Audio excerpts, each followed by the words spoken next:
Bom, então essa pesquisa ela foi financiada pela FAPESP, né, importante dizer, e foi desenvolvida então na ECA, e ela se chamava Constelações Fílmicas, um método comparatista no cinema.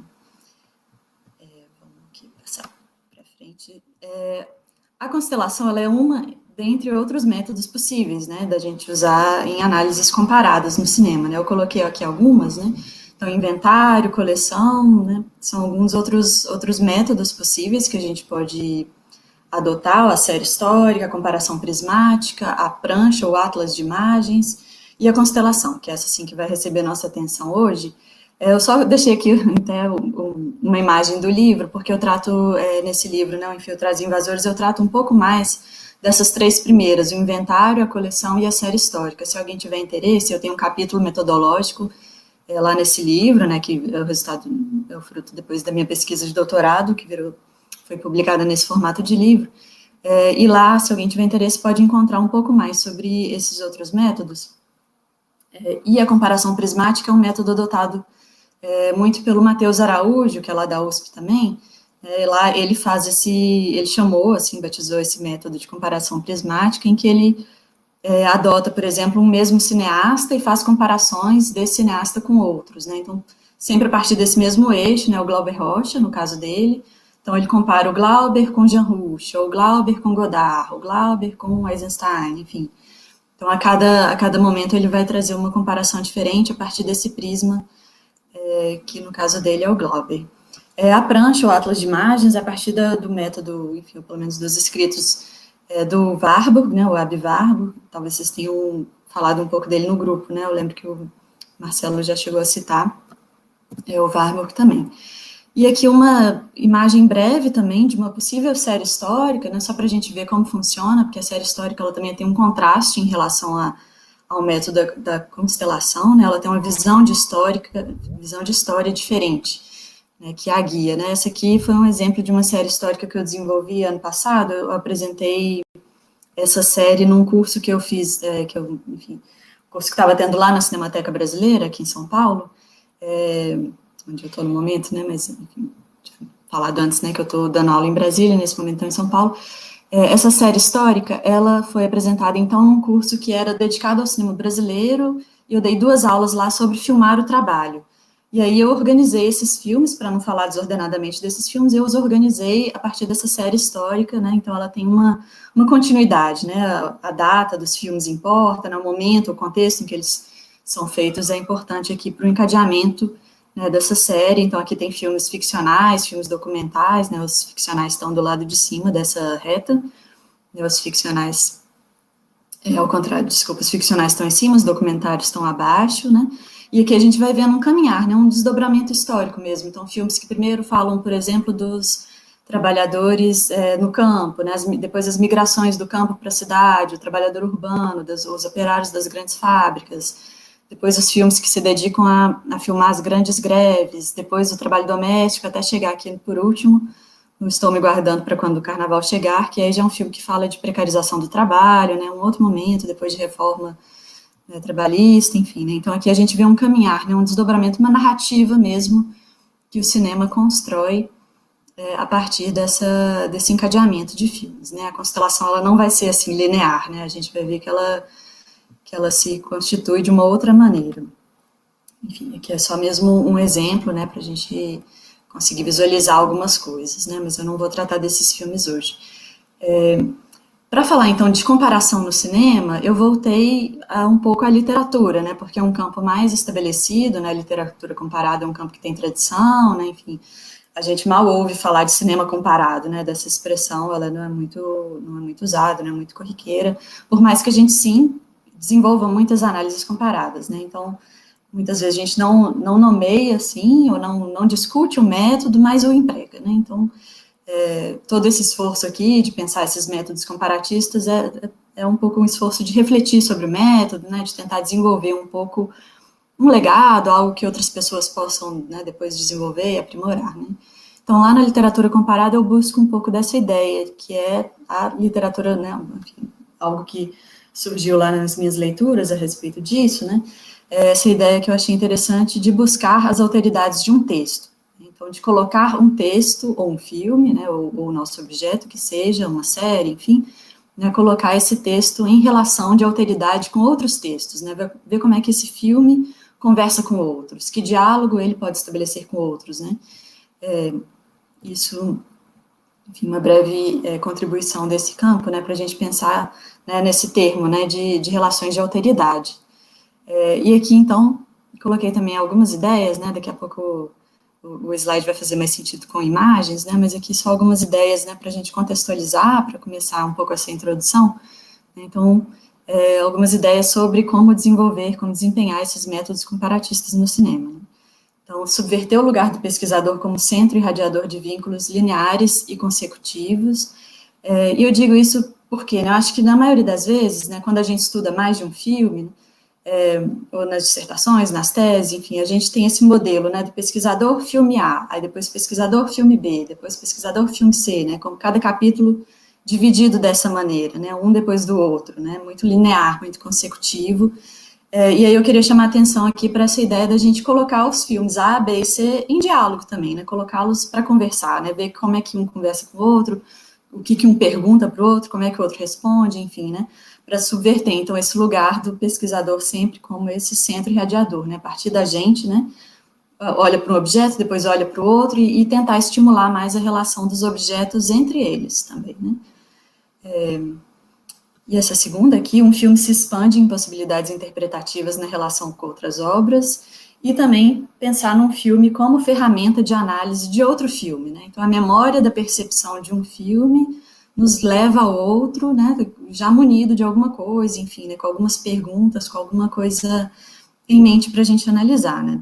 Então, acho que isso estimula um pouco o diálogo, né. Então, o filme, ele pode, longe de perder a sua singularidade, né, eu acho que ele se expande em possibilidades interpretativas quando ele está dialogando com outros filmes, né. A gente consegue enxergar mais coisas, talvez, né, acho que esse contraste de um filme com outro faz com que a visão se apure. E aí, para falar, então, especificamente de constelações fílmicas, eu fui beber um pouco dessas duas fontes, né, o Walter Benjamin e na astronomia, né, por mais um pouco esdrúxulo que isso pareça, né, mas acho que, como o próprio Benjamin já usa muito esse termo da constelação, né, fala um pouco, ele recorre a essa metáfora da constelação, eu acabei tomando isso como uma pista, né, para me levar para a astronomia, e para tentar entender, né, por que será, então, que ele usava essa metáfora, o que tem de útil para a gente lá, né, e claro que visitar a astronomia aqui para a gente que é do campo do cinema, da comunicação, né, não se trata, né, enfim, não vamos lá esmiuçar, né, não é um auxílio literal ou concreto, né, é um auxílio mais fabulativo, discursivo, né, que esse vocabulário da astronomia pode nos trazer. E o Walter Benjamin, a história, né, então, em contraste com aquilo que estava colocado ali na série histórica, né, o Benjamin, ele pensa a história muito de maneira fragmentada, né, não linear, não causal, né, então a constelação seria um pouco essa ideia de traçar transversalmente, né, traçar diagonais na história, né, tentar aproximar acontecimentos ou filmes, aqui no nosso caso, de maneira não linear, né, filmes do passado com filmes do presente, né, e eles não se relacionam não necessariamente por essa ideia de causalidade ou de progresso, né, mas é o que ele coloca num dos textos dele, de pensar num pacto secreto que une essas obras, né. E acho que é importante também colocar algo, né, que vem lá da astronomia, né, dessa contribuição que a astronomia traz, que as constelações, elas são agrupamentos imaginários de estrelas, né, a constelação ela não existe na natureza, né, as estrelas estão lá, mas quem faz a constelação, quem une os pontos de uma constelação é o observador, ou a observadora, né, que une esses traços e forma ali uma imagem de interesse. Então, a constelação, ela não existe, né, na verdade, né, ela é uma imagem cultural, né, não natural exatamente, né, então, que depende muito das forças da imaginação projetante, daquilo que a gente enxerga ali, e acho que isso nos permite também uma maior liberdade para agrupar objetos a partir de relações impensadas, né, de forma, às vezes, imprevista, né. Um filme, às vezes, não conhece o outro, né, o diretor não está respondendo ao outro, mas a gente, né, como pesquisador, como crítico, como analista, pode aproximar essas obras, né, e formar a nossa própria constelação. Então, ela é uma proposta de relação, ela não é uma coisa exatamente, mas ela é uma proposta de relacionar objetos, né, pensar como que esses objetos se colocam no espaço, que proximidade eles têm em relação aos outros, né? Como que a gente pode ver um desenho ali entre eles, né? Acho que eu vou saltar aqui já para essa imagem, então, da constelação, que está colocada brevemente ali no texto, né? Ali eu, mais ou menos, ilustro ou tento exercitar um raciocínio constelacional, mas ali não tá, essa análise não está aprofundada, né? Eu vou aproveitar, então, a oportunidade aqui para a gente falar um pouco mais dela e eu vou apresentar um pouco mais dessa constelação que está apenas mencionada nesse texto, né? Vou trazer mais imagens, enfim. Então, aqui, ela chama, né, Fantasmagorias Sociais no Cinema Ibero-Americano Contemporâneo, e foi uma constelação que se formou a partir de um eixo, que foi a Mulher Sem Cabeça, né? Parece que esse filme foi imantando alguns outros, que foram, né, parece uma força mesmo magnética que foi chamando um filme aqui, outro ali. Então, aqui tem filmes do Brasil, de Argentina e de Portugal, né? Não se trata, então, de uma comparação a partir do viés da nação, por exemplo, né? Não tem a ver com ano, não tem a ver com gênero, enfim, né? Não passa exatamente por aí, né? Esses seriam talvez os critérios mais usuais da comparação, né? Das análises comparatistas, como a gente vê desde lá da literatura. Né? Então, aqui não é um movimento organizado, os filmes não fazem parte de um movimento específico do cinema, os diretores não estão necessariamente dialogando uns com os outros, mas os filmes foram aproximados, então, a partir desse gesto que percebe alguma coisa ali que faz sentido, né, e que os une. Né? Não sei se está dando para enxergar bem aí, né, mas... então, aqui tem A Mulher Sem Cabeça, né, esse filme central aqui, que está até um pouquinho maior, né, com esse pontinho aqui no centro. Né, aqui tem O Som ao Redor, do Kleber Mendonça Filho, Aquários, também do mesmo diretor, O Cavalo Dinheiro, do Pedro Costa, e do outro lado aqui tem Zama, da mesma Lucrécia Martel, O Pântano, e O Raura, do Lisandro Alonso. Né? Então, filmes contemporâneos, né, dos anos 2000, 2010, mas não exatamente, claro, né, não da mesma data, mas circulando aqui nesse universo de filmes contemporâneos. Em comum, né, a gente pode ver que eles todos parece que falam um pouco ou elaboram um pouco o nosso passado, um passado que a gente tem em comum com esses países, né, um passado colonial, escravocrata, né, de genocídio de populações negras e indígenas, né, então um passado colonial um pouco manchado, né, e essas relações violentas desse passado parece que incidem sobre esses filmes no presente e aparecem de alguma maneira. Algo que é muito recorrente nesses filmes é a presença dos outros de classe, né, para retomar um pouco, né, a expressão do Jean-Claude Bernardet, né, esses outros de classe como figuras fantasmagóricas. Não somente fantasmas, mas zumbis, enfim, sombras, vultos, né, a gente vai ver um pouco um exemplo.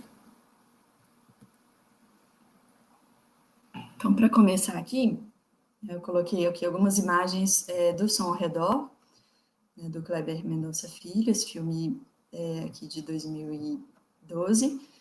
Então, aqui a gente tem uma série de imagens desses outros de classe, né, ou a filhas ou netos da empregada, né, desse personagem. Aqui é a empregada de um outro personagem, né, aquele Dinho, aquele rapaz que rouba o toca-fita do carro da moça, enfim, né, quando eles estão nesse outro apartamento também, eu estou falando dessa segunda imagem da esquerda aqui no meio. A empregada observa a conversa desse jeito, né, aqui muito atrás ali dessa parede, atrás da porta. Tem um menino, né, até baseado num menino que de fato, né, vivia lá no Recife, em Pernambuco, que passeava pelas casas, né, esse menino inspirado no Menino Aranha, foi assim que ele foi apelidado, né, é um menino que sai passeando por essas casas, né, tem um determinado momento do filme que ele cai de uma árvore e os vigias batem nele, né, tô falando assim só para recobrar, né, a lembrança do filme, né, para quem já assistiu há mais tempo. E aqui essa última cena aqui na direita, aqui embaixo, que é o porteiro, né, tem aquela cena famosa também da reunião do condomínio, e o porteiro, enquanto as pessoas estão ali discutindo o destino desse porteiro, a gente vê esse porteiro aqui atrás dessa parede também, né, então, aqui a gente tem essas 6 imagens que... Desculpa. Essas 6 imagens que mostram, revelam esses personagens de outras classes, ou de classes baixas, trabalhadores, enfim, aparecendo como vultos nas imagens, como sombras, né, sempre de maneira, ou passando de maneira fugaz entre esses corredores, né, e muitas vezes até acontece, né, o filme coloca um efeito sonoro grave pontuando essa presença, né, dando mesmo esse caráter assustador para esses personagens, né, que passam de maneira fugaz como num filme de terror, né.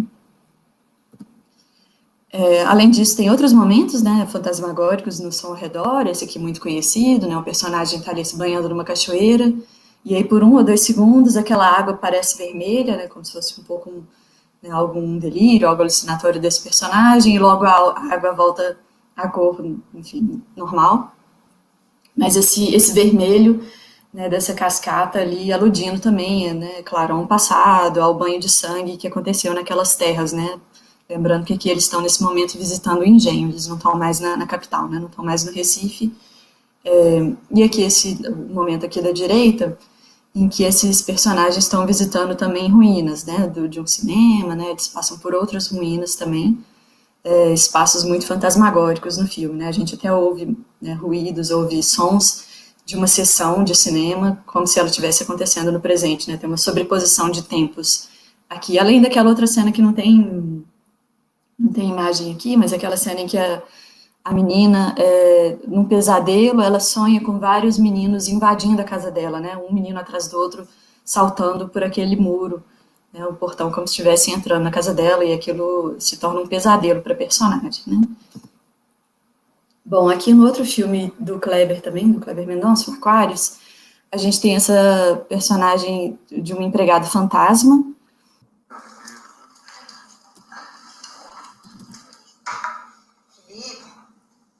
Olha aqui, acho que tem muita foto sua quando você era pequeno, viu? Passagem saudade que dá, né? Se tu era fulano, Quem? tu era fulano. Puta. Linda, grávida. Que massa. Linda, olha aí, não. Essa aqui é linda. Parecia com aquelas fotos do porta-retrato. Sabe? Antônio. Exato. Aqui essa mulher, lembra? O nome dela faz uma comida maravilhosa. Todo mundo adorava ela, lembra? E acabou que era uma filha da puta, roubou nossas joias, roubou a joia da mãe. Lembra da avó? Né? Essa aqui escapa Deus lá pro Ceará, nunca mais ninguém viu. Mas é inevitável, né? A gente explora elas, elas roubam a gente de vez em quando, e assim vai, né? Você tá certo. Tony, como era o nome dessa criatura? Darlene, não. Darlene. Obrigado. Darlene? Darlene Glória. Tony, não é Darlene? Não é nós? Isso aí não aí. Jantar para um outro momento aqui.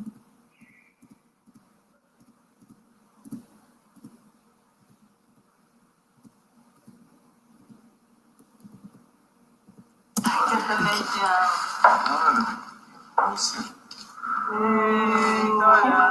Sensacional, Telúcia. Essa quebraram a forma, viu?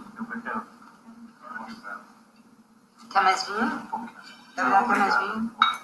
Tá bom? Eu vou mostrar pra senhora também a foto do meu filho, que eu carrego na carteira.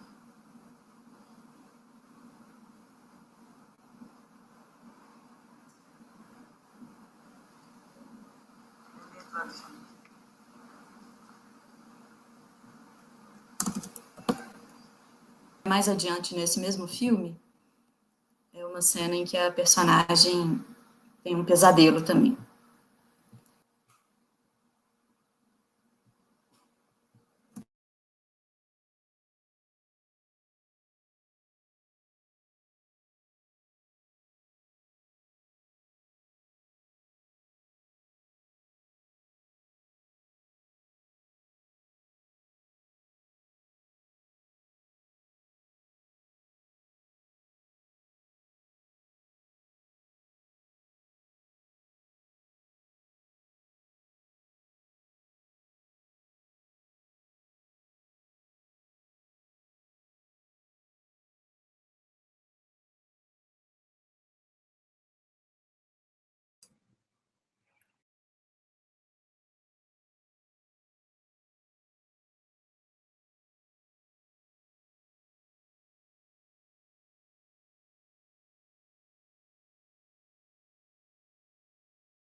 Bom, então na primeira sequência a gente vê os personagens, né, a família da Clara, né, a Sônia Braga, olhando álbuns de fotografia e a gente vê que elas, em algumas dessas fotos, tem uma empregada doméstica que aparece sempre distante, né, em segundo plano, né, quase como se estivesse assombrando, né, aqueles personagens em primeiro plano, né, são pessoas um pouco afastadas, né.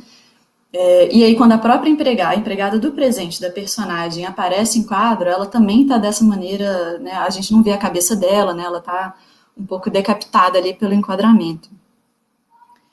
E aí, na segunda sequência, daqui a pouco vou voltar para a tela para mostrar alguns frames, né, para a gente se deter um pouco mais.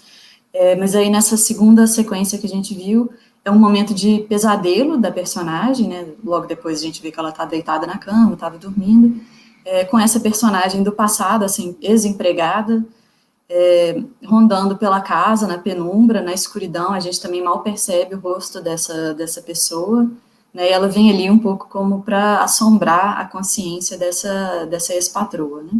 Então, aqui a gente tem essas imagens, né, que a gente acabou de ver, da empregada fantasma, né, aparecendo aqui, mas queria chamar a atenção especialmente para essas outras aqui, né. Então, a gente tem nas fotos, né, quando os personagens estão olhando as fotos, a gente tem né, aqui na direita, né, a empregada decapitada, né, fora do quadro, né, o enquadramento está direcionado para outro personagem, né, aqui embaixo na esquerda também a gente não vê o rosto dela, aqui na direita embaixo a gente vê ela lá no fundo, né, parece um filme de terror japonês, né, que a personagem está ali um pouco como uma assombração, né.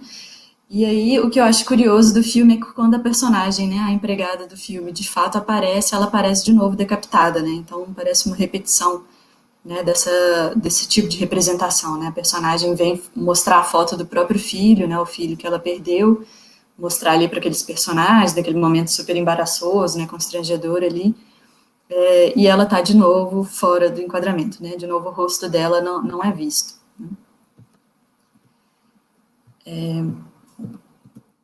Aqui, né? Então, passeando por outros filmes dessa constelação, a gente vê essa recorrência também de novo, né, em filmes que passam por outros temas, né, tem outras histórias, às vezes se passam também em outras épocas, né, como aqui Os Ama, da Lucrécia Martel, né, um filme de 2017, mas é um filme de época, né, passado lá no século... Ixi, agora eu não lembro exatamente, melhor não arriscar. Bom, mas tem aqui essa decapitação de vários personagens, né, os personagens ou os escravizados ou né, serviçais dos personagens brancos aparecem muitas vezes, né, em segundo plano, decapitados, sem a cabeça, né, sem partes do corpo, um pouco fragmentados, né, aqui a gente consegue ver mais 4 exemplos disso, de enquadramentos colhidos ao longo de vários momentos do filme.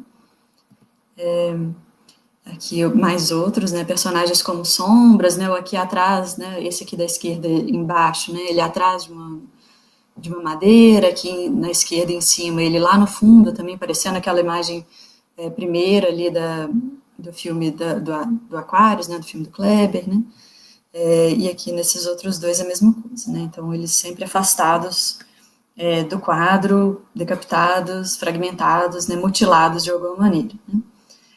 E aqui essa imagem desse outro slide é do Raura, do Lisandro Alonso, né, em que a gente... esse filme é passado no século XIX, assim, confirmado. Um momento, assim, de extermínio das populações indígenas, né, a gente sente essa presença indígena como uma ameaça do filme, mas eles quase não aparecem também, né, aparecem em 2 momentos brevíssimos, um deles é esse, em que aqui... Não sei se vocês vão notar aqui, mas no cantinho direito da imagem, a gente vê um braço indígena que entra aqui na tela, né, só para roubar esse pertence, essa arma do personagem, e essa é a participação dele nesse momento, né, nesse quadro, né, então, essa recorrência do outro fragmentado, né, desse outro de classe fragmentado e cortado pelas bordas do enquadramento, né, e aí fica uma pergunta, assim, me ressoando ao longo dessas imagens todas, que seria, assim, uma violência, né, essa violência do corte, da decapitação, da mutilação, uma violência reposta criticamente, né, ela está colocada aqui de uma maneira crítica, né, para que a gente perceba isso melhor, ou ela é apenas a continuidade de uma tradição de representação que sempre relega essas pessoas, né, a segundo plano, às bordas, às margens dos enquadramentos, né? Acho que é uma questão que atravessa toda essa constelação, toda essa filmografia. A gente tem, né, não sei se... Marcelo, desculpa, tinha aparecido um som aqui, eu achei que tinha dado errado. Mas voltando, então a gente tem, lembrando também de um texto do Comolli, do Jean-Louis Comolli, que ele fala, né, que as bordas do enquadramento, elas têm esse potencial cortante, assim, né, elas podem, sobretudo quando, né, o que está em questão é o corpo humano, né, ela tem essa violência virtual, né, de cortar algo, né, e ela é tão cortante quanto o fio da navalha, diz o Comolli num texto, né, então acho que pensar um pouco nesse tipo de corte, ou nesse tipo de enquadramento, como uma possível violência mesmo, em relação a esses corpos. E aí eu constelo essas imagens, né, desses filmes com algumas pinturas do passado, né, em que a gente vê de novo não, né, vê antes, na verdade, né, essa recorrência, né, desse tipo de representação, né, desse imaginário que vem se repetindo, né, reelaborado, às vezes modificado, com alguma variação, enfim, mas que a gente percebe ali algum fio histórico também correndo através dessas imagens. Essa primeira e maior aqui, do Jean-Baptiste Debré, né, esse pintor, né, francês que veio para o Brasil e fez várias pinturas, né, retratando várias cenas, né, do cotidiano aqui no Brasil. Essa aqui é bem famosa, né, essa do jantar, em que a gente vê esses personagens brancos, né, sentados, sendo servidos por esses personagens negros que estão sempre ao redor, né, ali nas bordas do enquadramento. E eu destacaria esse personagem aqui da direita, né, esse que está lá bem no canto da direita, que está ali também de novo com o corpo parcialmente coberto, né, visto ali um pouco pelas bordas, né, um pouco na fresta da porta, além, claro, né, dessas crianças aqui na frente que são um pouco animalizadas também, né, por essa pintura. Essa moça abanando, né, isso é esse tipo de ação que a gente vê muito lá no Zama. E passando aqui para essas pinturas da direita, né, a Olímpia, que é um quadro também bem conhecido, né, aqui já extrapolando, né, a nossa localização geográfica, né. O Olímpia do Manet, em que a gente também vê essa personagem central e essa outra que também um pouco diluída ali na escuridão. E a mesma coisa aqui no Odalisca com o Escravo, né, em que a gente vê também o escravo lá no fundo, né, e também imerso na escuridão, e a gente também não consegue, né, perceber a face dele, os traços dele, né. Agora, A Mulher Sem Cabeça, esse filme da Lucrécia Martel, que também a gente vê uma série de vultos e sombras, personagens de outras classes, né, o jardineiro, outras classes em relação à personagem principal, né, que é uma pessoa de classe média alta, elite da Argentina, né, a gente tem o jardineiro, os meninos que ajudam com pequenos serviços, as empregadas domésticas, né, tem uma recorrência também nesse filme, desses personagens desfocados, aparecendo no fundo, um pouco como fantasmas também no enquadramento, que vem assombrar essa personagem. Só que aqui no filme da Lucrécia, né, tem uma certa inversão disso, né? Aqui a decapitada é a própria personagem, é a protagonista, né, a mulher branca que é a protagonista desse filme, a personagem que chama Vero, né, e parece que ela promove um certo deslocamento nisso, né, então ela é como se fosse um exame de consciência dessa própria classe, né, dessa classe alta, e nesse exame de consciência essa classe se revela monstruosa, né, um pouco a mulher sem cabeça, né, nos faz pensar um pouco na mula sem cabeça, né, nessas figuras folclóricas ou fantasmagóricas do nosso folclore, né, então a Lucrécia Martel brinca muito com essa figura da decapitação, em vários enquadramentos, temporariamente a personagem aparece sem cabeça, né, depois, claro, isso volta, isso é mais ou menos sutil no filme, mas acontece uma série de vezes, né, a personagem com a cabeça cortada. E aqui no final do filme, né, não sei se todos conhecem o filme, enfim, mas no final ela aparece de uma maneira mais fantasmagórica, retomando então a sinopse do filme, só para contextualizar, né, que essa personagem, ela estava dirigindo e ela atropelou algo que ela não sabe se humano ou animal, ela não sabe se foi uma criança ou um cachorro que ela atropelou, não prestou socorro e seguiu viagem, e depois disso ela parece como que ela sai de órbita, ela fica um pouco aérea, parece que ela perdeu a memória, ela fica vagando um pouco pelo filme, sem norte, enfim. E a família dela corre para apagar os registros dessa personagem, né? Depois do acidente, ela foi para um hospital, fez aqueles exames, e a família apaga os registros dela desse hospital, leva o carro dela que estava amassado e com sangue para ser consertado em outra cidade, enfim, é como se eles apagassem os registros, a existência dessa mulher, né, e desse crime, né, desse crime de uma classe sobre outra, né. Tem leituras críticas que associam esse filme também, enfim, a esses processos de apagamento da ditadura argentina, enfim, né, os processos de dominação encobertos um pouco, né, essas pistas, os rastros dos crimes da classe alta sendo um pouco apagados, e é como se então a mulher fosse uma fantasma durante esse filme, né, então ela não existiu naquele período, e esse enquadramento final, ela é filmada através de uma porta de vidro espessa, que gera um pouco esse efeito, né, ela está um pouco etérea ali, um pouco fugidia, e ao mesmo tempo também a gente pode pensar, né, nela como nessa mulher zumbi, porque também ela, né, quem viu o filme talvez se lembre, parece que ela tá um pouco um corpo sem almas, vagando pelo filme, as pessoas perguntam coisas para ela, ela não responde, parece que ela não se lembra de quem é, não lembra, né, o que ela faz, enfim, ela fica um pouco vagando à deriva, sem consciência, né. E por último, né, dos da Lucrécia, né, falta só mais um filme, eu já estou perto de encerrar, né, o Pântano, essa abertura da Lucrécia, né, desse filme da Lucrécia, em que esses personagens estão arrastando cadeiras na beira da piscina, né, uma cena bem incômoda, que tem um ruído muito alto, né, dessas cadeiras arrastando nesse piso, essas cadeiras de metal, gerando esse atrito com o piso, e os personagens de meia idade, arrastando essas cadeiras e ao mesmo tempo arrastando seus próprios corpos, assim, eles parecem como que zumbificados pelo filme também, o que tem tudo a ver com o que o filme trabalha ao longo da sua duração, essa ideia de uma paralisia, né, de uma apatia da classe média. E, por último, esse filme do Pedro Costa, O Cavalo Dinheiro, né, que trabalha um pouco a figura do zumbi, também de forma bem diferente dos que a gente viu anteriormente.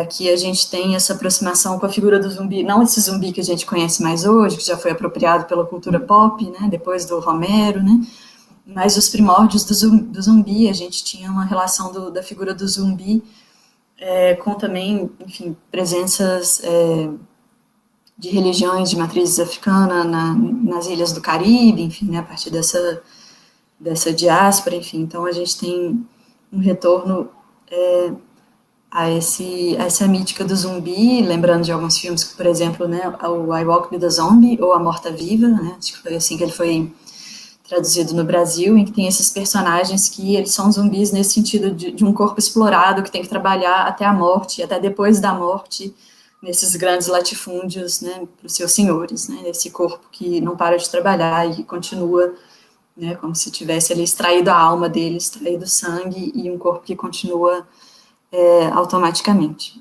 Eu vou fazer assim, acho que já estou me estendendo demais, então a leitura bem rápida, claro que tem muito mais nuance, né, sobre essa figura do personagem do Ventura, do Pedro Costa, né, esse personagem que parece que vaga, né, pelos corredores de um hospital, e parece que ele está numa espécie de limbo, né, um pouco entre a vida e a morte, entre a legalidade e a ilegalidade, né, o filme fala um pouco, né, dos imigrantes cabo-verdianos em Portugal, né, então tem toda essa relação com a colonização também, né, mas aqui a gente tem, enfim, tem essa coisa da figura fantasmagórica, mas os enquadramentos a gente tem uma diferença grande em relação aos outros, né, os personagens centrais do Pedro Costa, eles não estão decapitados ou afastados do centro do quadro, pelo contrário, né, eles estão engrandecidos, centralizados pelo quadro, né. Então, isso aqui é uma fala do próprio Pedro Costa, do cineasta, em que ele fala da dificuldade de como achar um lugar certo, adequado para filmar o Ventura. Bom, então aqui ele está falando sobre o contre-plongé, né, essa maneira de filmar os personagens dele. Então, vou ler aqui.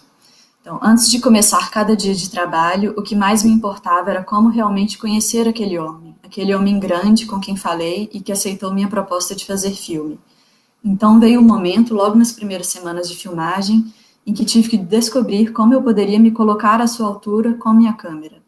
A câmera teve que descer e descer e descer, porque eu não poderia estar à altura dele. Eu precisava estar abaixo. Então são esses enquadramentos, né? Esse contra-plongé, essa câmera de baixo, que engrandece esse personagem, né, que parece que está muito preocupado em manter essa dignidade desses personagens, que são muito centralizados, né, ao contrário dos filmes anteriores que a gente viu, né, em que esses personagens negros ou indígenas, eles ficavam afastados ou, né, relegados às bordas, às margens, né.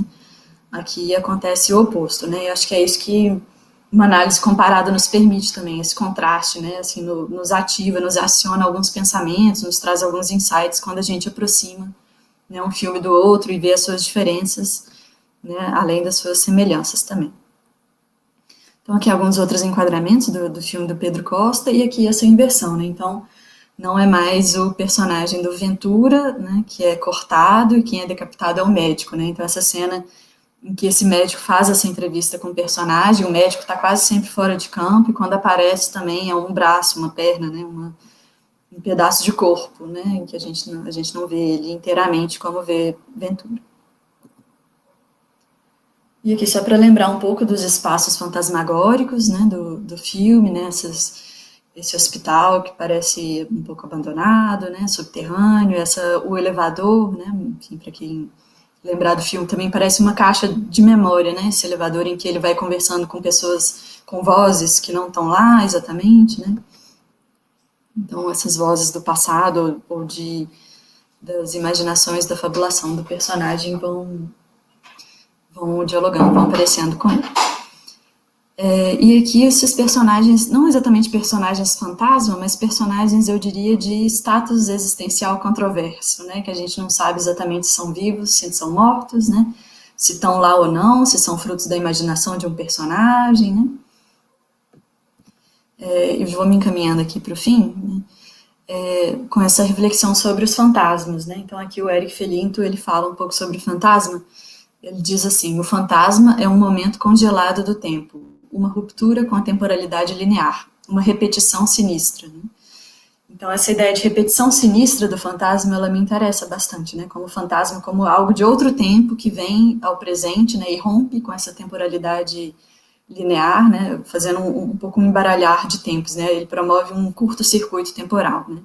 Então, a mancha, né, do passado, ou enfim, a culpa, né, por aqueles mortos dizimados, né, exterminados do passado, retornam, né, na forma de fantasmagorias ou de vultos ou de sombras que vêm assombrar os personagens de classes médias e altas. E aqui essa é uma citação do Safatli, né, o Vladimir Safatli, ele fala em um texto sobre as lutas entre corpos e entre espectros, né?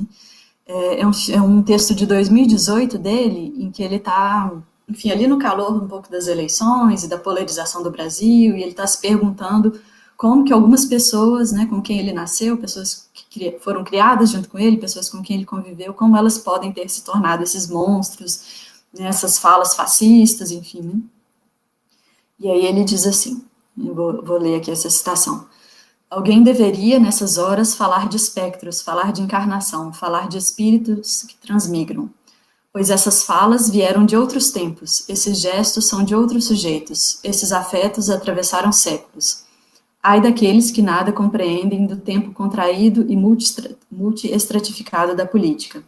Eles não sabem com quem falam. Falam com senhores de engenho espancando escravos travestidos de parentes próximos.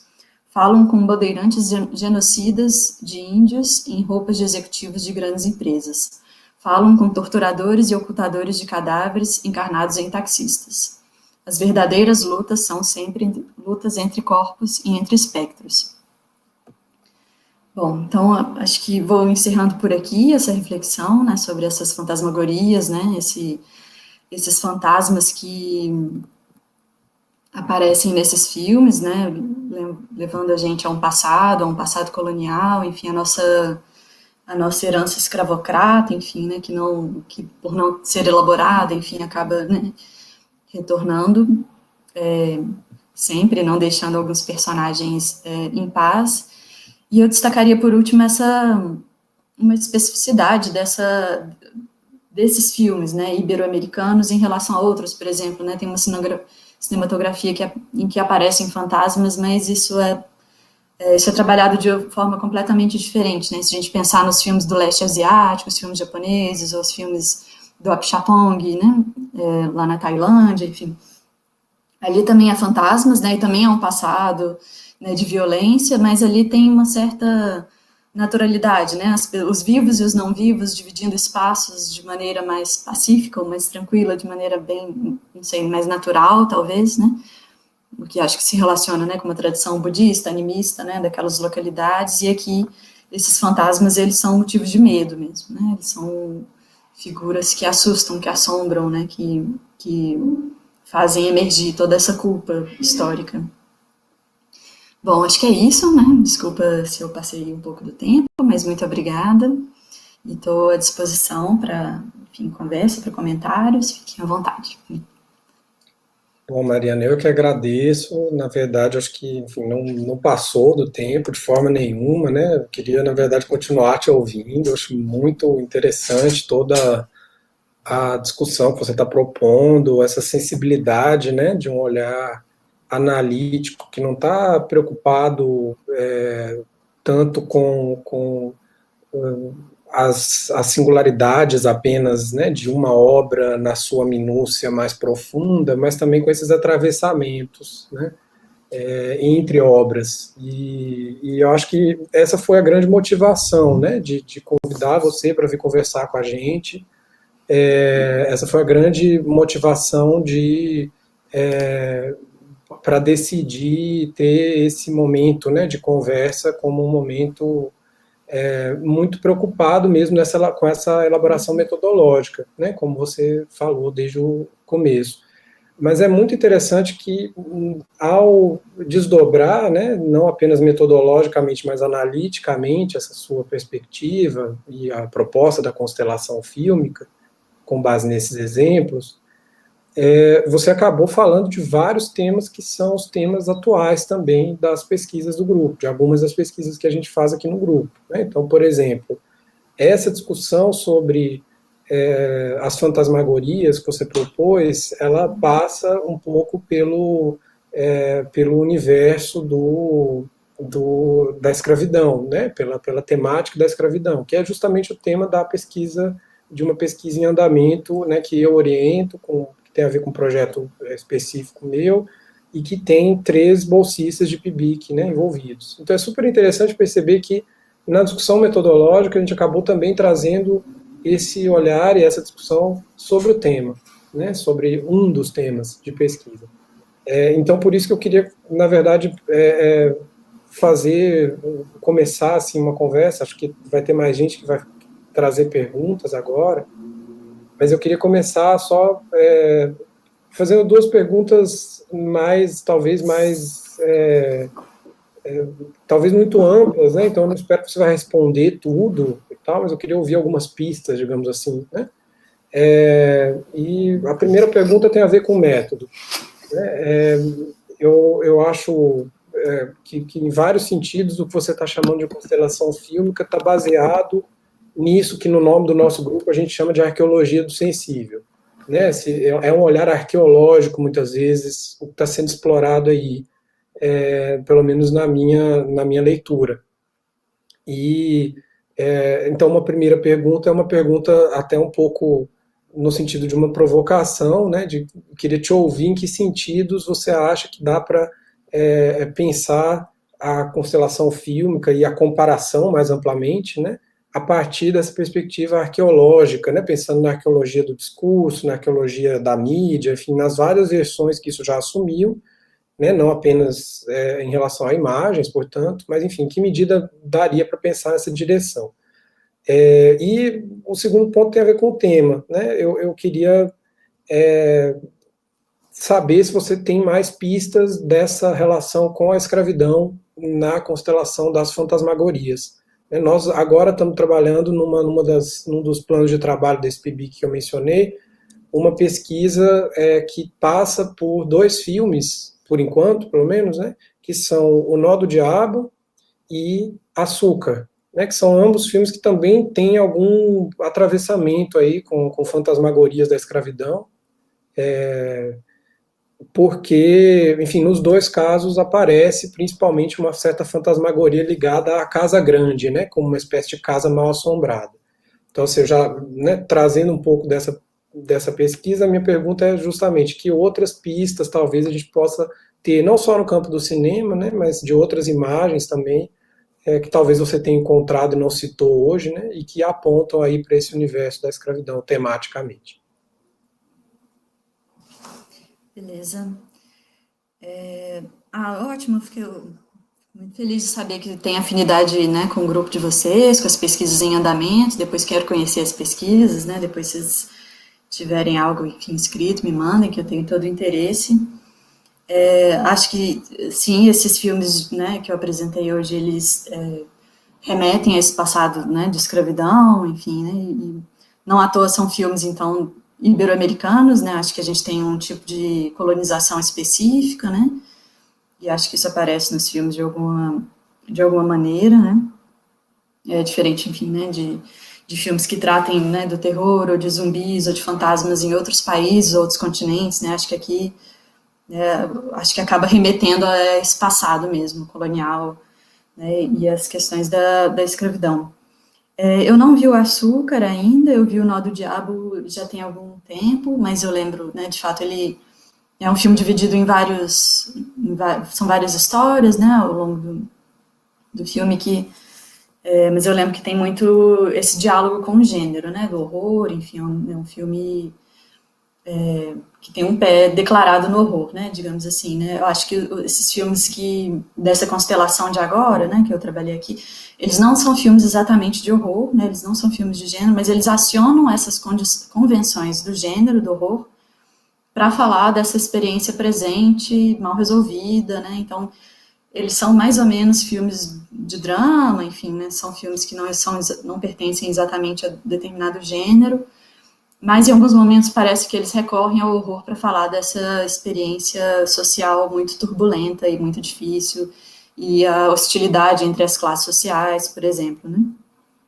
Então eu vejo em determinados momentos claramente algo, né, como os pesadelos, né, aquele momento da cachoeira de sangue, né, então ali tem uma presença mais forte do horror, mas o som ao redor, por exemplo, não seria um filme de horror, né, assim, acho que a gente não consideraria, né.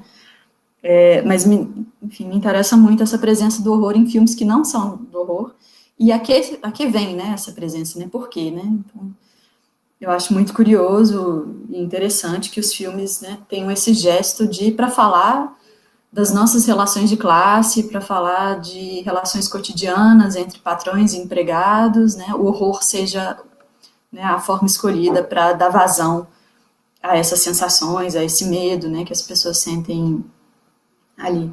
Mas gostei muito dessa ideia da casa grande como casa mal assombrada, né, enfim, acho que vai muito por aí mesmo, né, ter esses diálogos enfim, da nossa história com o horror, né, com essas figuras. Vou tentar ver o Açúcar depois, mas, assim, sei por alto do que se trata.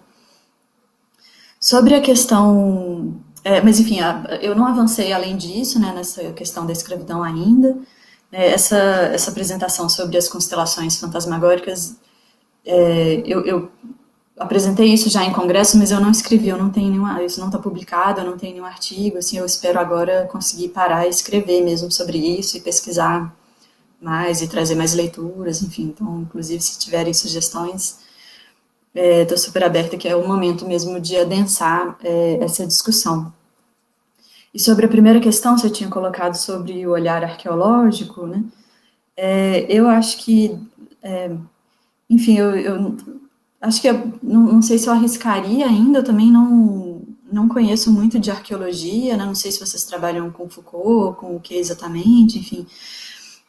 Então, meu conhecimento é bem superficial nessa parte, assim, a parte de histórica que eu trabalho é mais a concepção do Benjamin mesmo, né, essa concepção de história que é muito fragmentada, né, que é uma história que não é linear, né, não é a história da adição de fatos, mas é uma história que encontra, assim, é olhar para a história. Ele acha que, né, que a tarefa do historiador ou do crítico é essa de olhar para a história e detectar ali essas constelações, né, esses momentos espalhados ali na história que estão apartados, mas que podem ser unidos, e quando são unidos eles geram um certo tipo de de faísca, né? A constelação, ela lampeja diante do crítico, né? Então, é um pouco essa tarefa de detectar esse pacto secreto que une essas imagens ou esses eventos históricos, né? Eu não sei se isso está em sintonia ou não, acho que você é a pessoa mais indicada para responder isso, já que você conhece melhor essa parte arqueológica. Eu acho que eu vou devolver para você a pergunta. Talvez fosse em relação ao filme central, mas o tamanho dos traçados, né, que vão ligar esses filmes, se teria algum rigor para poder construir esse desenho gráfico. E aí uma outra coisa que eu fiquei também me perguntando, mais de uma pessoa que está interessada em utilizar o método, né, em se apropriar do método para poder analisar, como eu tenho trabalhado com o Marcelo, se é interessante, inclusive, fazer isso. Como você falou, né, que a constelação ela não existe, ela existe porque há um observador que cria, né, esse desenho, né, esse traçado. Aí eu fiquei pensando, se houvesse mais de um observador, né, mais de um pesquisador, observando o mesmo grupo de filmes, as constelações seriam diferentes, né? Na verdade, eu pensei, seriam diferentes, mas aí eu pergunto a você, será que elas de fato seriam, né? Ou haveria uma tendência, né, para que essas constelações se aproximassem? Eu entendo que as análises são abertas mesmo, e a análise da constelação seria absolutamente distinta, claro, mas o traçado, né, o desenho, a representação gráfica dessa constelação, assim, a partir de observadores diferentes, né, com o mesmo grupo de filmes. É isso. Obrigada. Ótimo. Bom ouvir isso, que a leitura é libertadora, né? Eu acho que é isso que eu advogo mesmo, assim, que a gente tenha liberdade de trabalhar com corpos, né, e escolher, enfim, né? E ouvir mesmo essas intuições e essas atrações que os filmes, né, parece que eles se atraem uns aos outros, né? E às vezes cabe mais a gente ouvir isso e colocar isso, e organizar e colocar isso em movimento, né, do que outra coisa, né?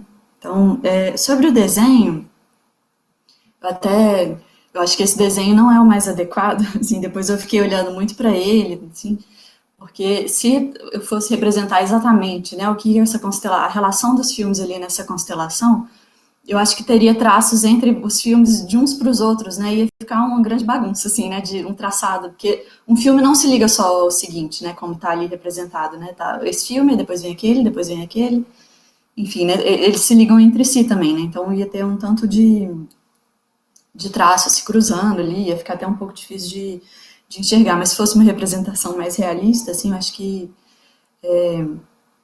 ela seria, assim, nesse desenho especialmente, da constelação das fantasmagorias, ela tem um fundo, claro que isso também é um exercício fabulativo, né, assim, não é pra gente levar, assim, ao pé da letra o desenho e medir, né, assim, quantos centímetros tem aqui, quantos centímetros tem nesse outro, assim, né, ela é um pouco uma maneira de encarnar uma imaginação e compartilhar a minha imaginação com outras pessoas, assim, então acho que é mais nesse sentido, mas ela é guiada aqui, nesse caso, por um embasamento geográfico, né, que eu não sei se deu para perceber, né, mas tem, assim, o filme do Pedro Costa, que é de Portugal, ele está ali um pouco lá, ele está um pouco distante, um pouco lá para cima, né, parece que tem um mapa ali por trás desse desenho da constelação, né, e eu acho que ela é um pouco aberta, né, ela é um recurso que a gente pode usar ou não, né, ao construir uma constelação. Se você acha que ela vai clarear alguma coisa para o seu leitor, você pode usar. Se você não precisa, acho que não usa também, né, enfim, né. Eu acho que ela serve mais para a gente internamente, na hora de tentar esboçar, assim, que desenho funciona, que não funciona, como é que esses filmes estão se relacionando em relação uns aos outros, né, ou quando você pensa, por exemplo, numa bifurcação, né, chega aqui, mas aí bifurca, esse filme vai para um lado, esse aqui vai para o outro, né, então acho que ajuda a dar materialidade para essas relações, né, e funcionam sobretudo em momentos iniciais de pesquisa, eu acho, quando a gente está esboçando mesmo, tentando desenhar, e depois, se quiser, pode jogar o desenho fora, enfim, né, e aí ele pode ou não, né, tá dentro da pesquisa propriamente, né. Tem uma outra, que nesse texto eu cito uma outra constelação, né, que é a dos musicais trabalhistas, né, eu até fiz um outro desenho para ele, também um desenho, assim, experimental, só para ver, e um pouco, assim, uma vontade também de enxertar um pouco de graça na coisa, sabe, de tentar, o desenho dos musicais trabalhistas, quando eu vi, ele formava um pezinho, sabe? Assim, sem querer, assim, ele, de repente, ele formava um pezinho dançante, assim, mas é um pouco, assim, para a gente se divertir um pouco com a pesquisa também, né, para a coisa não ficar tão séria assim, mas claro, né, acho que eu me vejo no lugar aqui também de reafirmar que a constelação, assim, ela é libertadora, eu acho, né, ela nos permite muita coisa, a criatividade, a fabulação, a imaginação, mas ela também não deve ser pensada como arbitrariedade e bagunça, assim, completa, né, assim, porque eu acho que tem esse risco, né, até às vezes fico um pouco receosa, né, dela ser interpretada assim e ser usada um pouco de pretexto para a gente juntar coisa com coisa que às vezes não faz sentido mesmo, né, e achar que está livre de se justificar ou de explicar, enfim, né, de fazer uma análise atenta e profunda e tal, né, então, só uma pequena ressalva, né, assim, não é isso, né, a gente, claro, não estamos fazendo isso, mas não... Acho que tem um pouco desse risco dela ser apropriada de uma maneira, enfim, um pouco torta. E sobre a outra questão, né, você falou se as constelações seriam diferentes ou não, né, de acordo com os observadores. Eu acho que sim, mas não no sentido assim, a constelação já está feita, esse observador A veria uma coisa, o observador B veria outra coisa.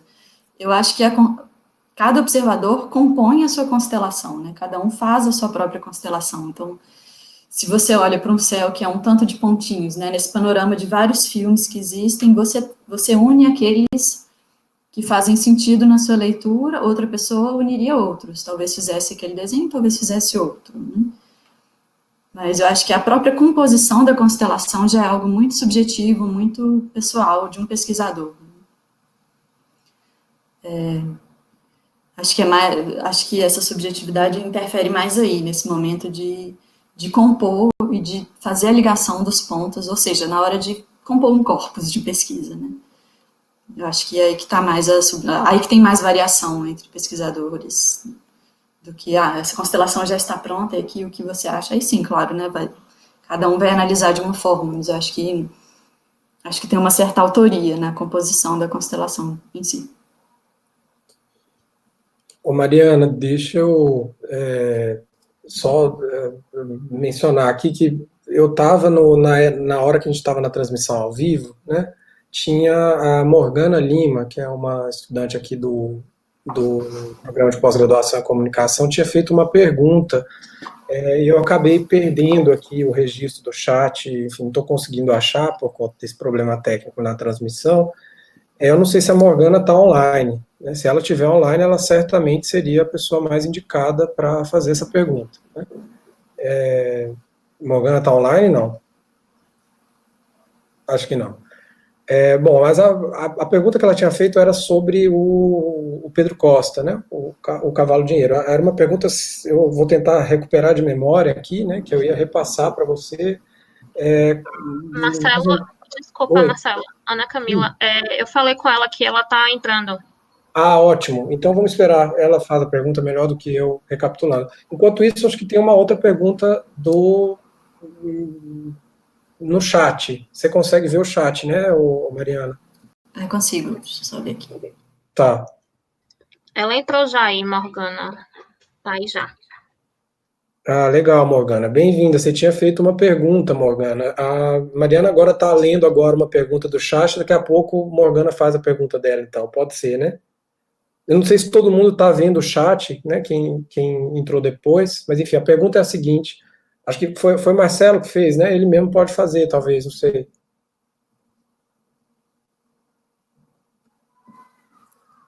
Não fui eu, não. Oi, gente, fui eu. Diga, faça a Eu estou pergunta. meio de intruso aqui na reunião de vocês.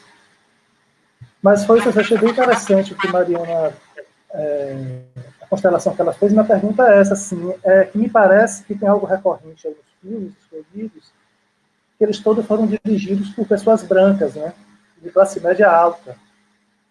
De modo que o outro, ele vira o outro de classe, como ela usa lá o termo de Bernadette. A minha pergunta é o seguinte: se não haveria aí um aspecto da constelação que poderia ser tratado como um sintoma, né, no sentido lá de Huberman, pega de Freud, produzido pelo olhar branco sobre o corpo negro, né?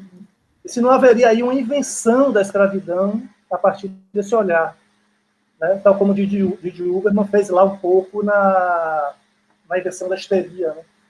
Como Charcot, através das fotografias, ele inventa uma histeria também na relação com o corpo feminino. Foi uma coisa que me intrigou, assim, que eu queria compartilhar.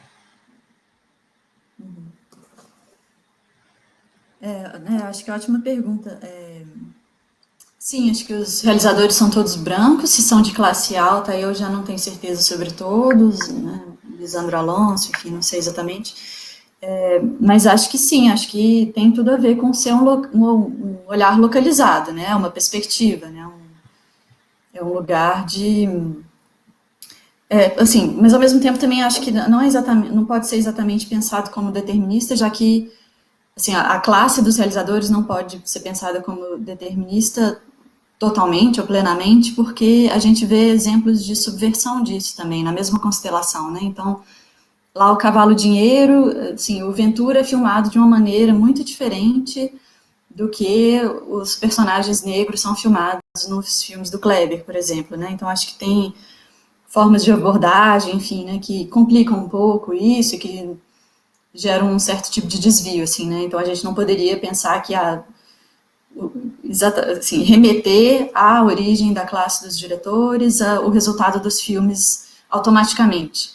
Automaticamente não, mas eu acho que na maioria dos casos, sim, isso acontece porque é um olhar enraizado, enfim, né, que talvez tenda, mesmo quando está fazendo a crítica, né, mesmo com boas intenções, digamos assim, né, acaba repetindo um certo padrão, né, assim, um certo olhar para os personagens brancos, né, uma certa mise-en-scène de colocar os corpos brancos de uma maneira e os corpos negros de outra, ou em outros espaços, né, eu acho que isso, de certa maneira, se repete mesmo como um sintoma, ou inconscientemente, né, de alguma maneira nos filmes, acho que sim, né, aquela pergunta que eu tinha colocado, né, no meio dessa apresentação, né, se essa violência era uma violência reposta criticamente, né, ou se era uma continuidade, né, de uma opressão, né.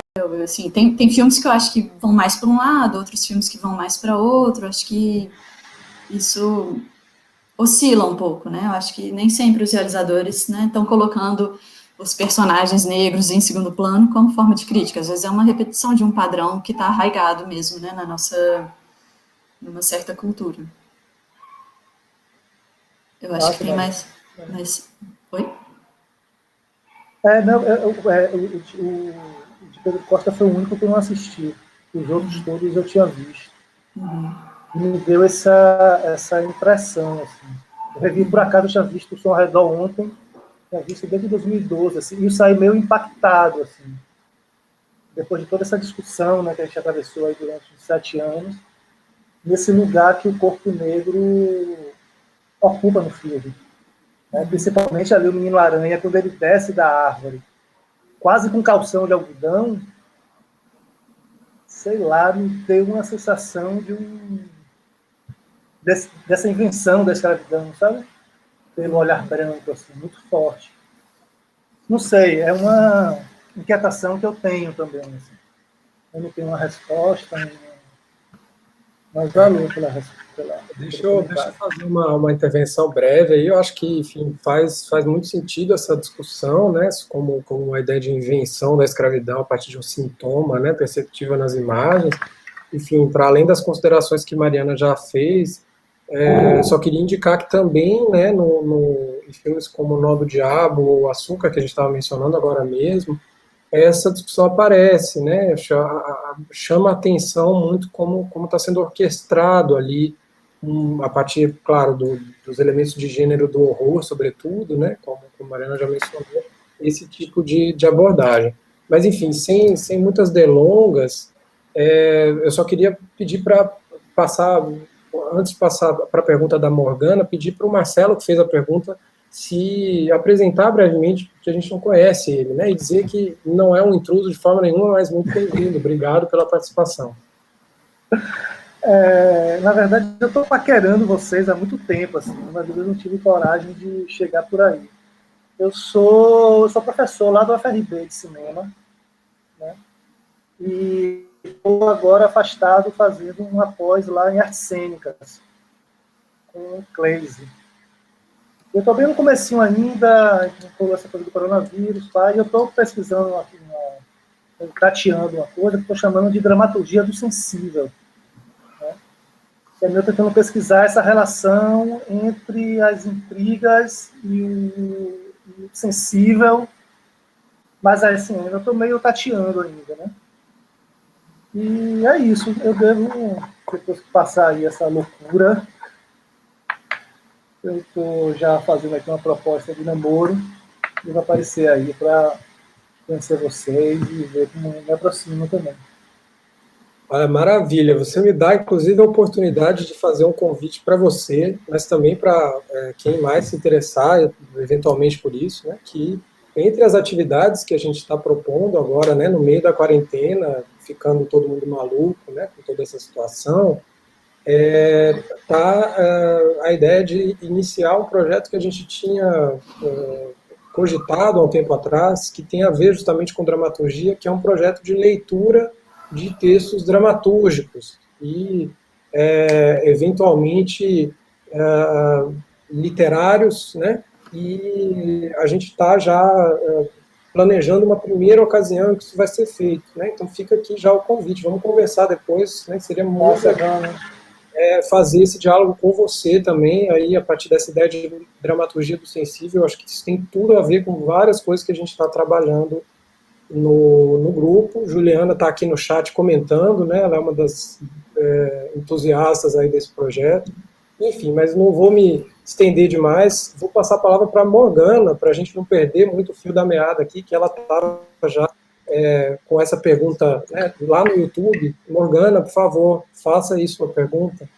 Oi, pessoal, boa noite.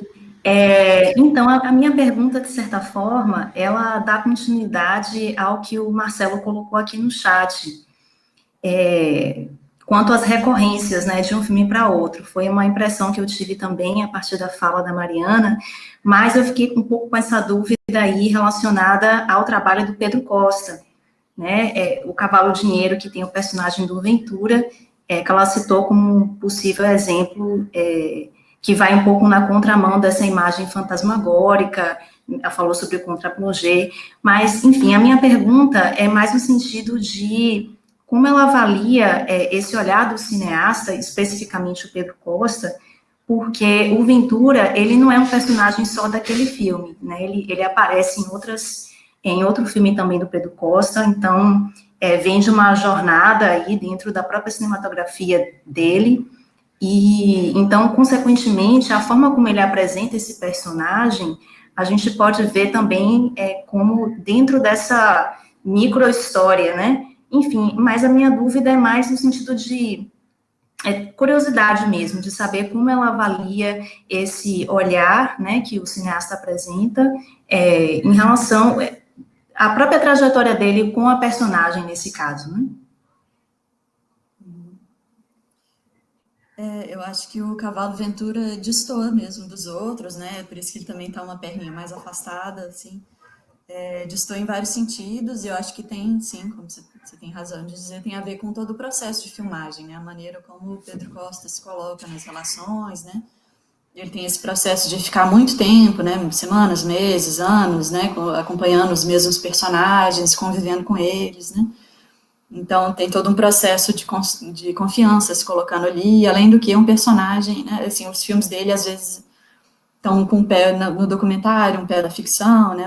Enfim, o Ventura sendo um personagem, né, que existe, enfim, né? Claro que um Cavalo Dinheiro, né, depois é uma ficção, aquilo é mais fabulado, né? Mas eu acho que tem toda uma postura do Pedro Costa, né, de escuta desse personagem, que é diferente dos outros filmes que a gente viu aqui, né? Então, que esses personagens negros geralmente são coadjuvantes, que aparecem muito en passant de um jeito muito literal, né? Assim, eles passam, né, naquelas cenas em que eles são vultos e sombras, né? É muito diferente. E acho que isso pode ser, sim, creditado à forma a forma de filmagem, né, o processo, o procedimento mesmo que o diretor usa, né, de aproximação dos sujeitos filmados.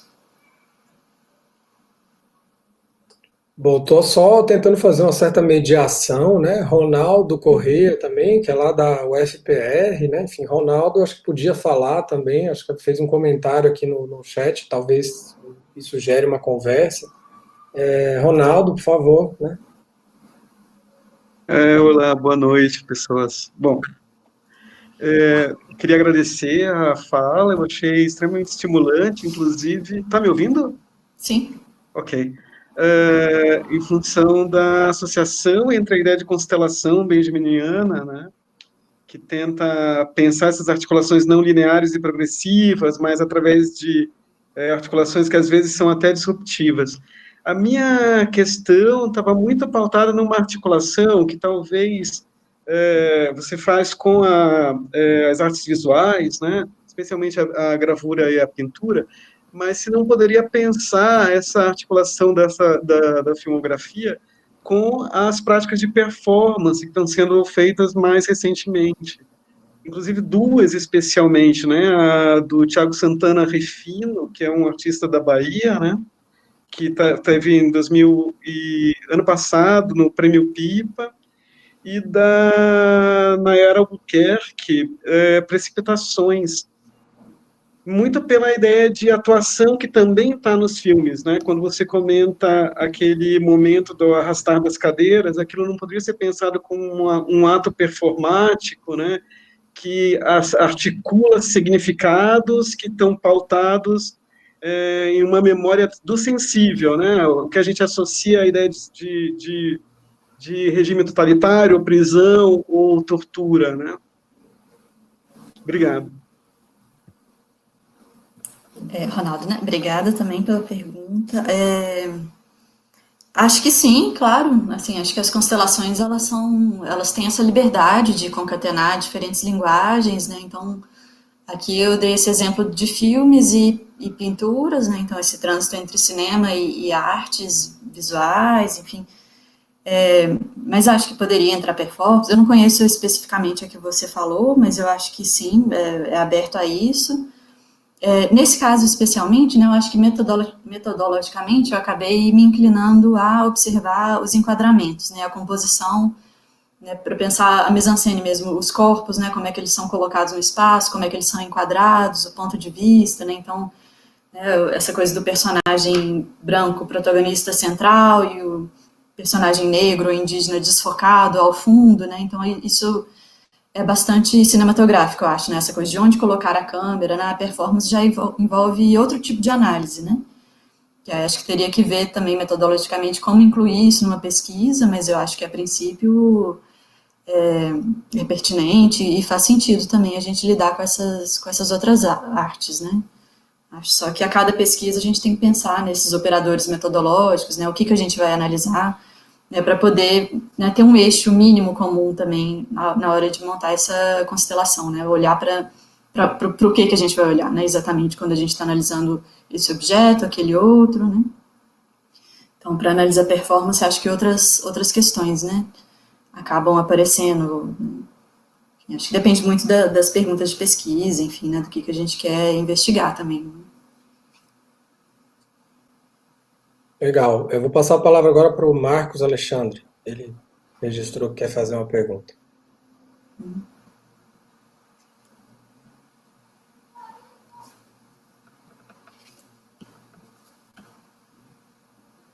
Acho que está sem som.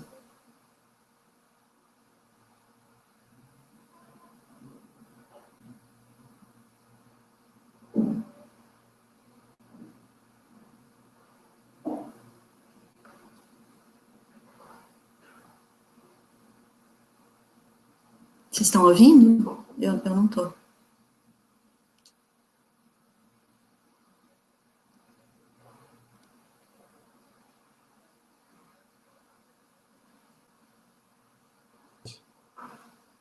Marcos, a gente não está te ouvindo. Eu não sei se você tentou começar aí e não deu certo. Você está com o microfone ligado, não é? A gente não está conseguindo te ouvir. Não sei qual é o problema.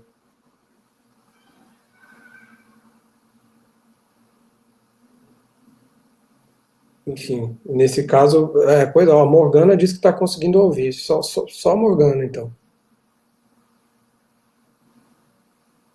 Eu acho que ninguém mais. Algumas pessoas estão ouvindo, outras não, que loucura. Que estranho. É. Nossa. Não, Marcos, acho que não está chegando. Vamos tentar, não sei, sair, entrar de novo, se você puder. Acho que é uma tentativa, né? Problemas técnicos.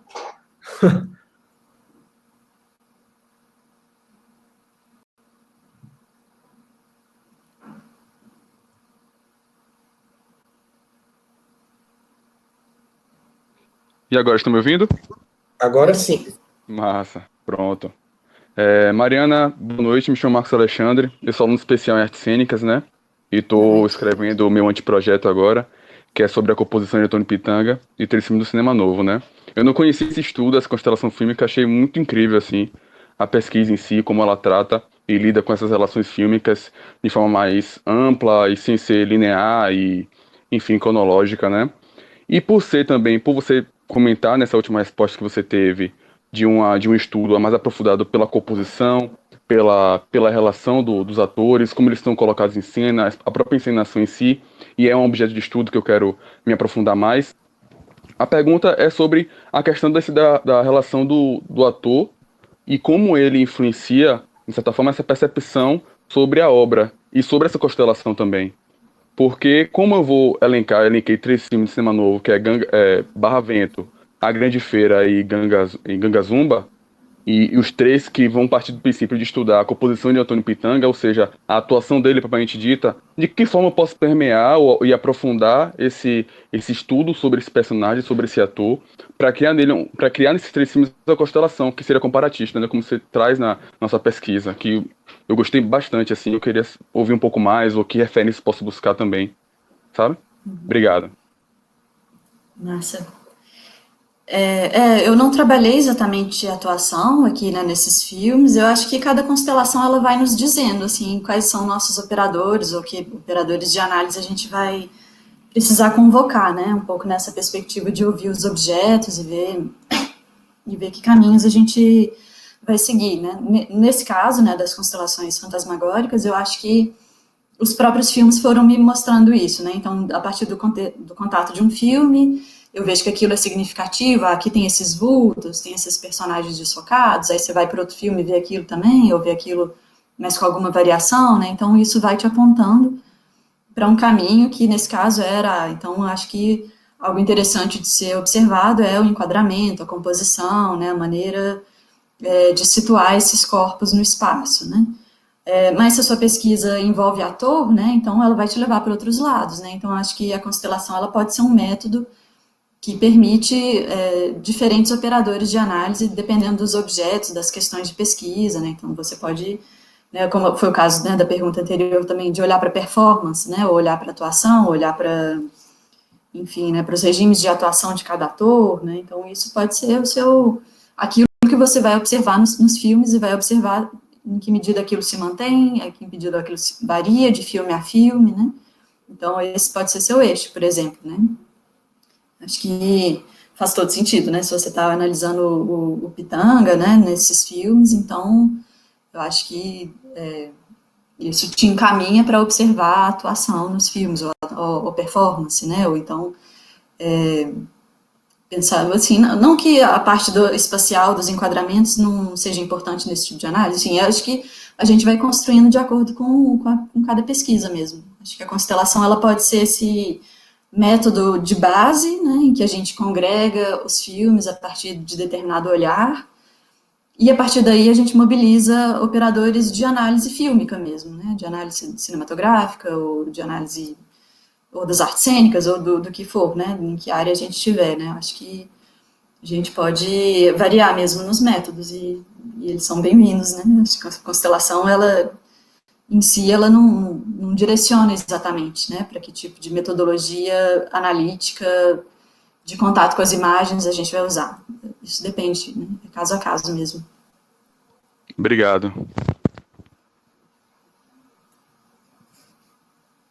E aí, pessoal, tem alguém que quer fazer mais alguma pergunta ou comentário? Eu não peguei se tem mais alguém.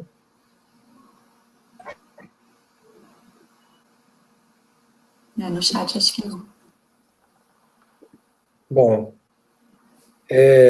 enfim, acho que teria muita coisa, né, para a gente continuar conversando. Bom, Kalinka se manifestou aqui, vou passar a palavra para ela, então. Enfim, Kalinka e Midian também, né? Duas pessoas, então, para fazer perguntas. Vamos lá. Primeiro, Kalinka. Vai lá, Kalinka.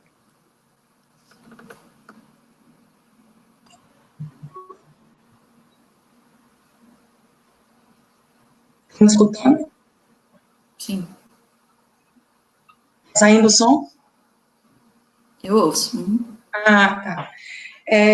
Duas coisas me chamou a atenção. Meu nome é Kalinka, primeiro me apresentar, e eu sou mestranda do Instituto de Ciência da Informação, a UFBA. Sou quase uma intrusa aqui no grupo, né, que eu não sou da área de cinema, mas eu estou desenvolvendo uma pesquisa sobre cinema de arquivo, a representação da informação no cinema de arquivo. E aí, no seu método, me chamou a atenção aquele desenho que você fez na constelação fantasmagórica. Eu fiquei pensando se aquele desenho era livre, à disposição dos filmes, e também se é possível, dentro dessa constelação, a gente trabalhar vários filmes de um mesmo cineasta.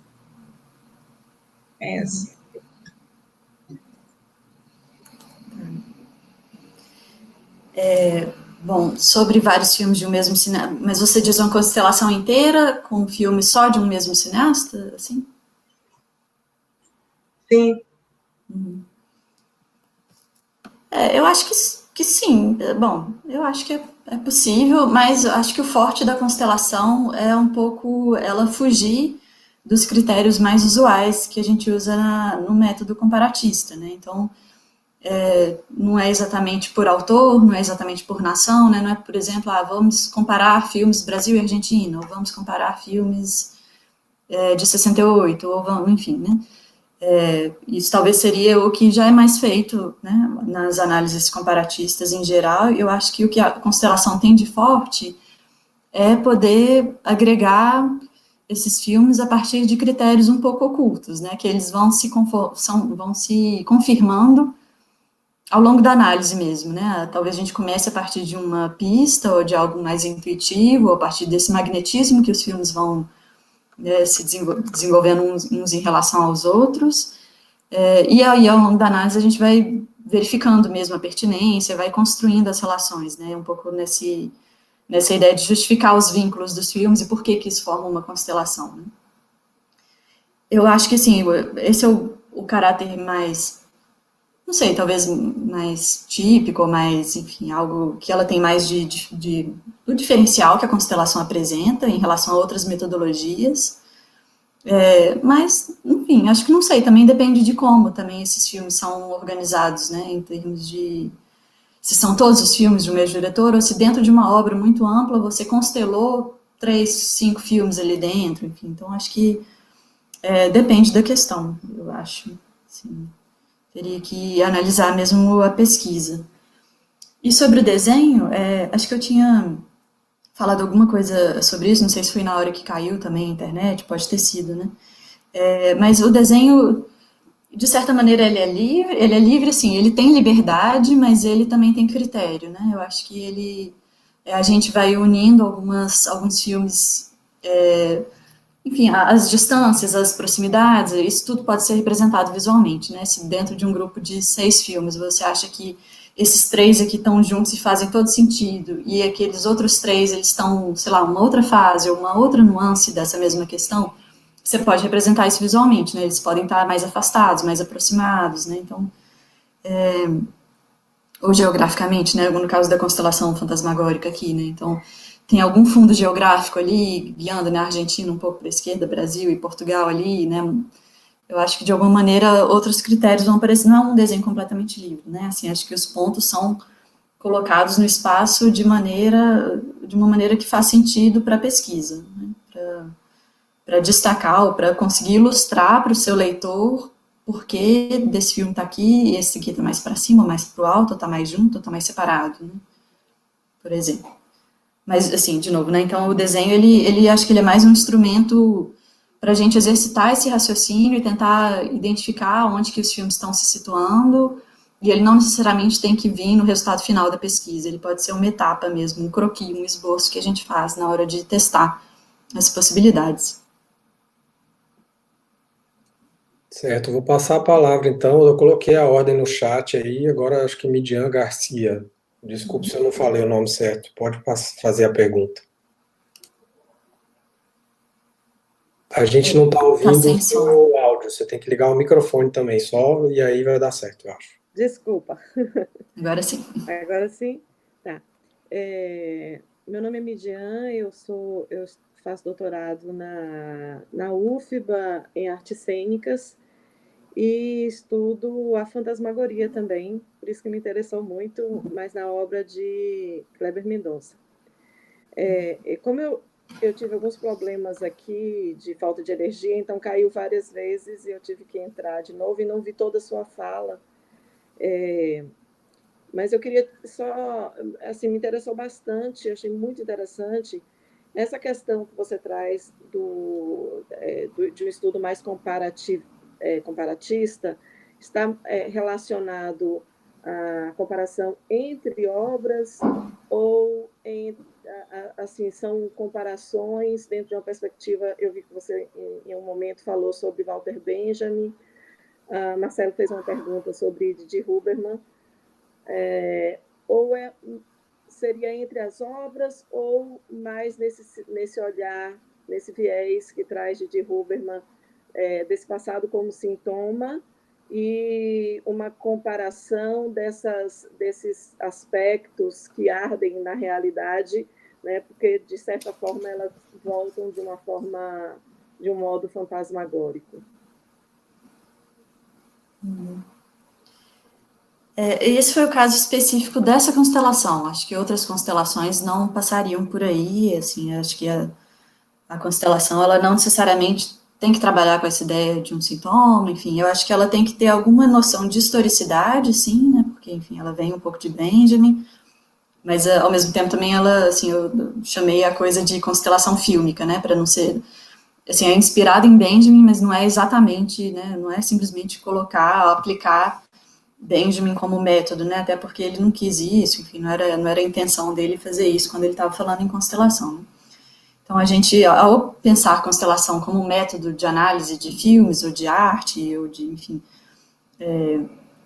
de obras artísticas em geral, né, eu acho que ela acaba tendo como herança esse pensamento historiográfico que é um pouco mais livre, assim, de lidar com a história a partir de uma flexibilidade que vê não exatamente os sintomas, mas pode ser também, ou assim, ao ver algumas recorrências, ou ver alguma repetição, ver algo que se comunica, né, uma obra se comunicando com a outra, né, mesmo que isso não tenha sido exatamente a intenção dela, mesmo que um diretor não tenha feito aquele filme em resposta a outro, não está citando necessariamente outro, mas a gente, como observador, como pesquisador ou pesquisadora, né, a gente une essas obras e vê ali algo que, enfim, um tipo de faísca, né, para usar os termos do Benjamin também, algo que lampeja, alguma coisa que faz sentido junto, né.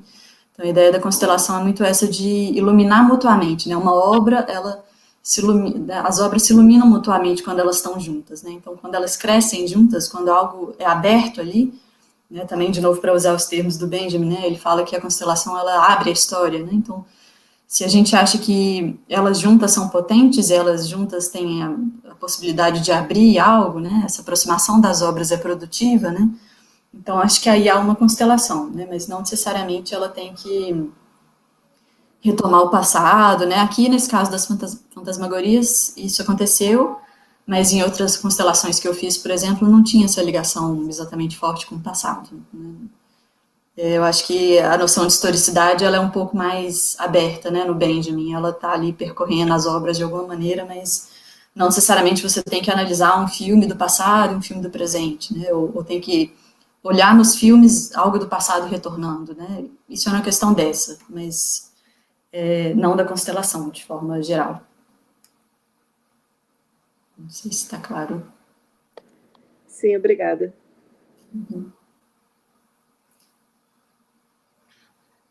Acho que tinha mais algum. Sim. Oi, Ronaldo de novo.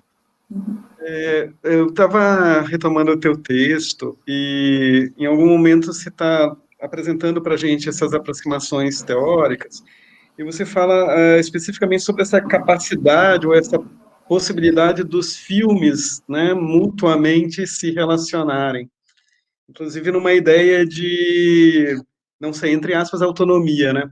Você podia falar um pouco mais sobre essa questão de como os filmes se influenciam ou se articulam, porque você não trata da ideia de articulação, é uma coisa mais orgânica, né? Você podia explicar um pouco como você está pensando essa articulação entre os filmes que não passa ou não passaria necessariamente pelo pesquisador, pela pesquisadora?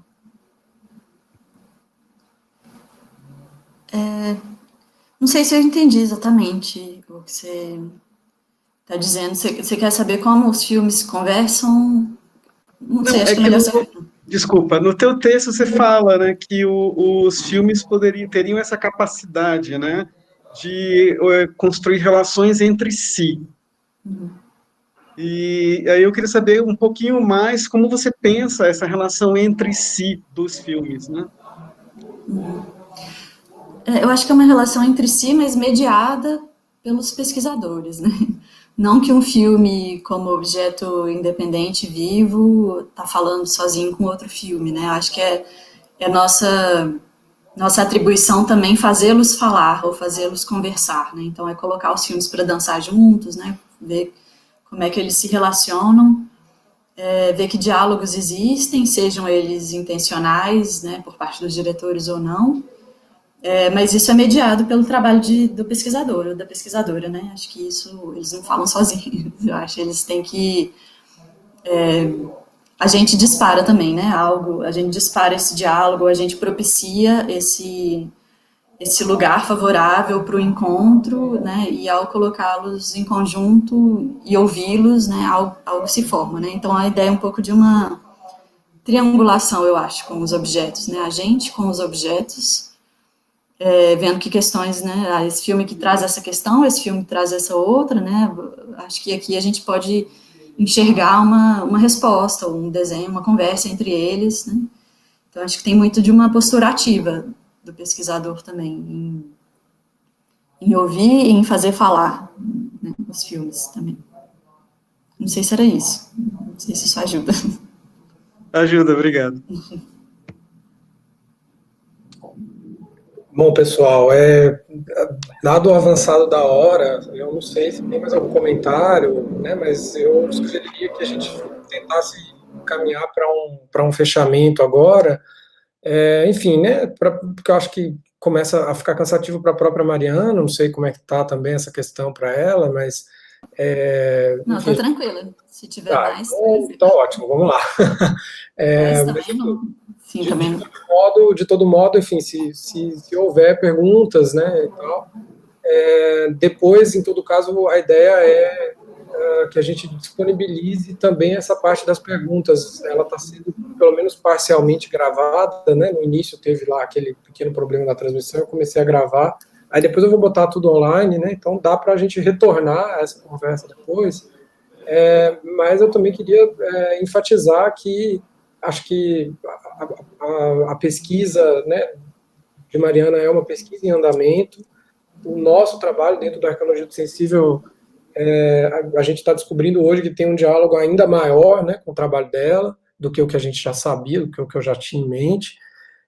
Então, tudo isso vai continuar, né, a gente espera, e sob outras formas e em outros momentos também, né, com mais conversa, né? Então, a gente não precisa necessariamente tentar chegar a todas as questões hoje, mas é isso aí, vamos lá. Mais alguém quer falar?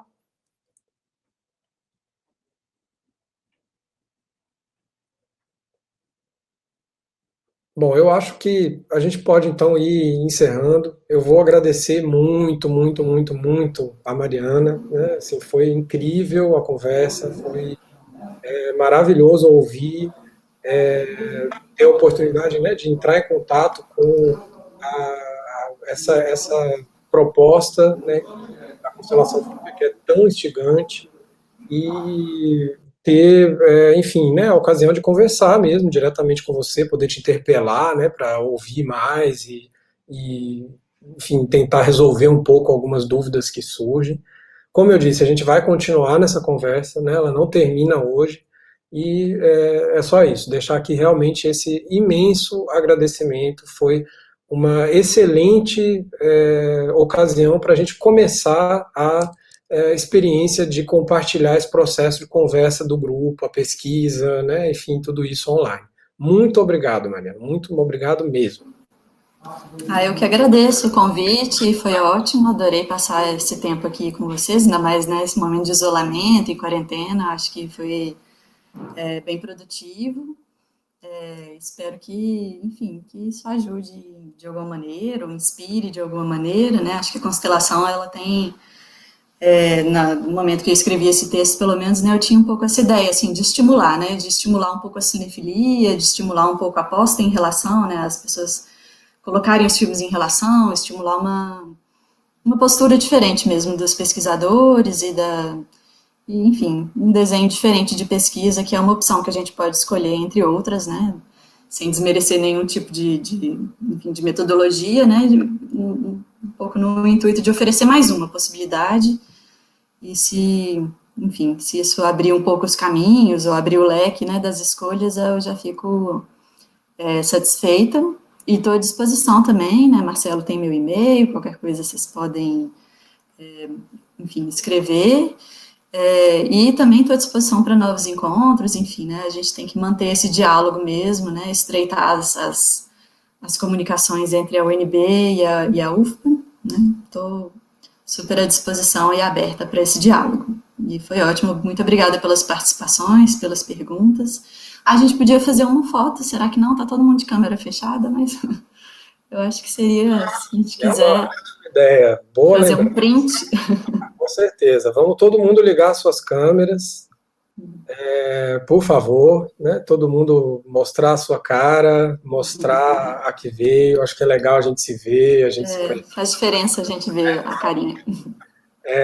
Eu queria também agradecer a presença de todo mundo, né? Assim, foi uma coisa realmente incrível poder contar com a participação não apenas dos membros do grupo já habituais, digamos assim, né? As pessoas que já estão engajadas aqui nessas atividades do grupo, mas também de tanta gente mais ou menos próxima e enfim, que pôde também vir participar. Queria agradecer muito a todo mundo mesmo. Bom, um bocado de gente já ligou a câmera, acho que a gente pode fazer esse registro já.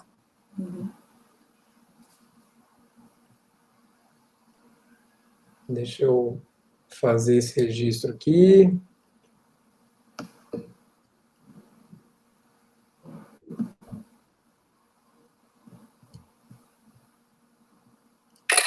Bom, vocês ouviram o barulhinho aí, né? Outro barulhinho, pronto. Acho que está feito, depois eu vou compartilhar. Acho que talvez vocês tenham feito também os seus registros, mas eu compartilho isso, né? E, mais uma vez, gente, obrigado por todo mundo ter participado, obrigado, Mariana. Já deixo, né, aqui indicado que a gente vai fazer outras atividades dentro desse mesmo projeto, né, de trazer pessoas para conversar abertamente e online. Mariana mesmo, a gente já está conversando para ela, né, continuar com esse tipo de contribuição, e em breve a gente deve ter alguma novidade, né, nessa direção da participação dela novamente aqui conversando com a gente. A gente vai melhorando a parte técnica, eu espero, mas acho que funcionou tudo bem. Muito obrigado, gente.